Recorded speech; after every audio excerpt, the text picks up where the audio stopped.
Chapter 3. Pawn. A week after Ronnie asked me to marry him, I started planning the wedding.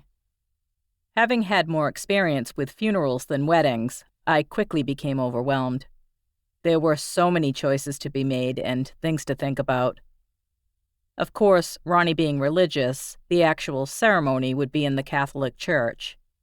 Then there was the reception venue, music, dress, photographer, flowers, favors, guest list, and the rings. So much I'd never even considered. Growing up, I didn't think about getting married at all, never mind an actual wedding. While other girls my age fantasized about their white weddings, I was looking for a place to sleep. Then, as an adult with 2 kids, I figured if I ever did get married, the most I could hope for was an exchange of vows at City Hall. But Ronnie, having a big Italian family, wanted a big wedding. So a big wedding it was.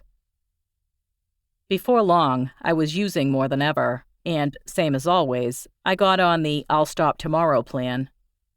With my legal prescriptions limited to just one doctor, there were times when I couldn't find any opiates. On those days, I'd have to settle for something else like gabapentin or Xanax. With those kinds of drugs, I had little control over how high I'd get. One Saturday afternoon, when the only thing I could find was gabapentin, I took 3 before Ronnie and I went to tour a potential reception location. I felt clear as we trailed behind the event coordinator, a no-nonsense woman whose pleated pants and long sleeves suggested she took weddings very seriously, as she toured us through the hall. By the time she led us into her office, the pills had kicked in. The rest of the day was a blur. The following afternoon, while sitting alone at the kitchen table wrapping lavender tulle around the heart-shaped candle wedding favors, I had a sudden spark of memory of Ronnie and me at the reception venue. While attempting to sit at a chair in front of the woman's desk, I swayed as my purse strap caught on the arm. When I pulled at it, both the chair and I nearly toppled over. I caught myself and sat hard on the seat. At first, I remembered only snippets, like recalling a movie I'd seen long ago. Ronnie and I, sitting side by side in front of the desk, the woman across from us, both of them looking at me as though I were the opening act of a sideshow.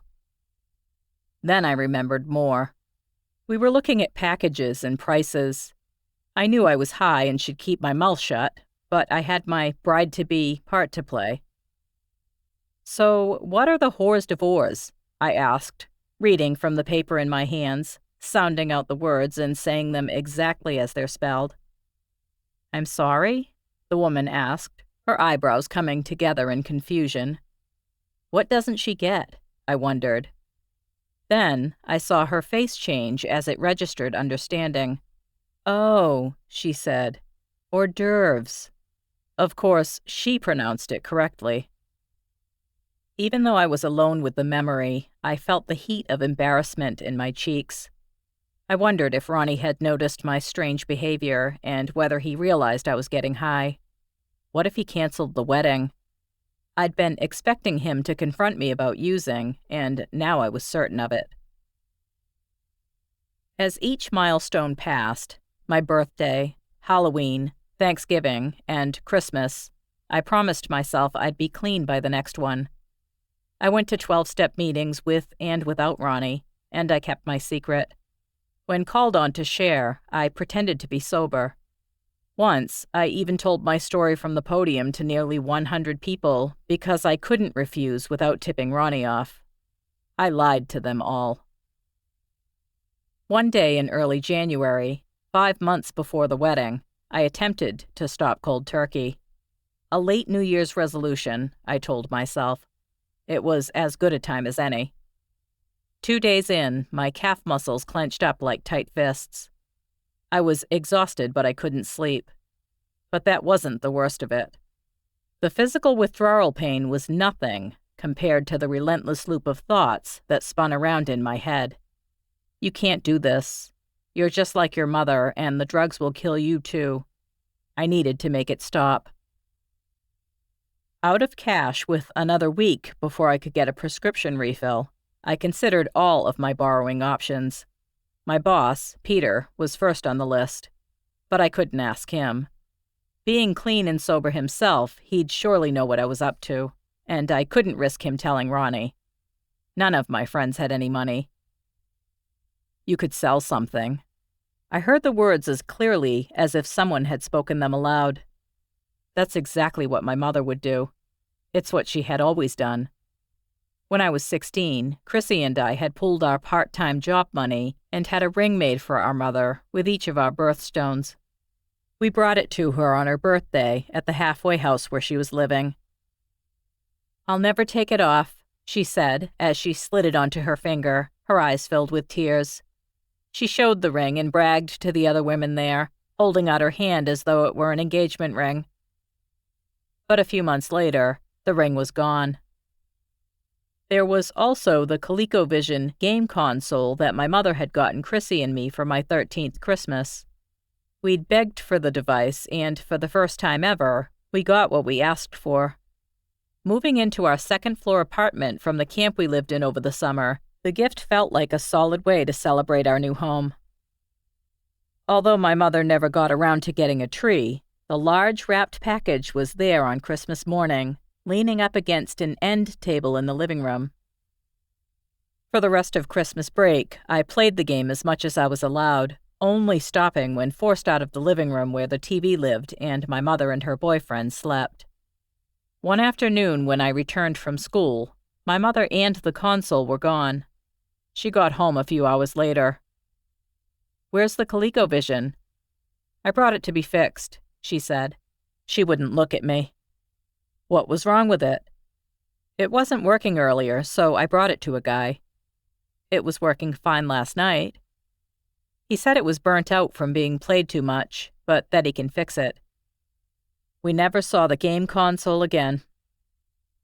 I suddenly felt the weight of the gold bracelet dangling from my wrist, a gift from Ronnie. My mind drifted to the day he'd given it to me, his newly discovered generosity a welcome surprise. In the short time we'd known each other, I'd yet to see that side of him. That night, he'd let himself into my apartment. We'd been seeing each other for a couple of months, and he'd been staying overnight. Of course, the kids didn't know that yet. After my last fiasco of a relationship, I was trying to be careful. Ronnie wrapped his arms around my waist when I greeted him at the door.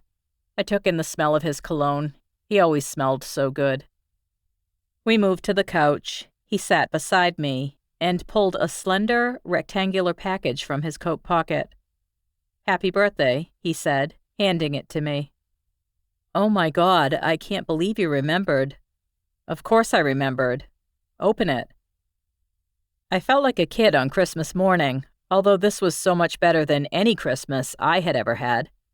I couldn't remember the last time somebody had given me a birthday present. Even as a kid, it was rare for me to receive anything, on my birthday or otherwise. I loved the way it felt to be thought of. Slowly, I tore the paper away and found a white box underneath. Inside, there was a gold bracelet that sparkled in the lamplight as I lifted it from its bed of cotton. It was shiny and dainty, and I thought it might be the most beautiful piece of jewelry I had ever seen. I felt like I might cry. I wondered what he would think if I did, if he'd realize I wasn't accustomed to receiving gifts because I wasn't worthy.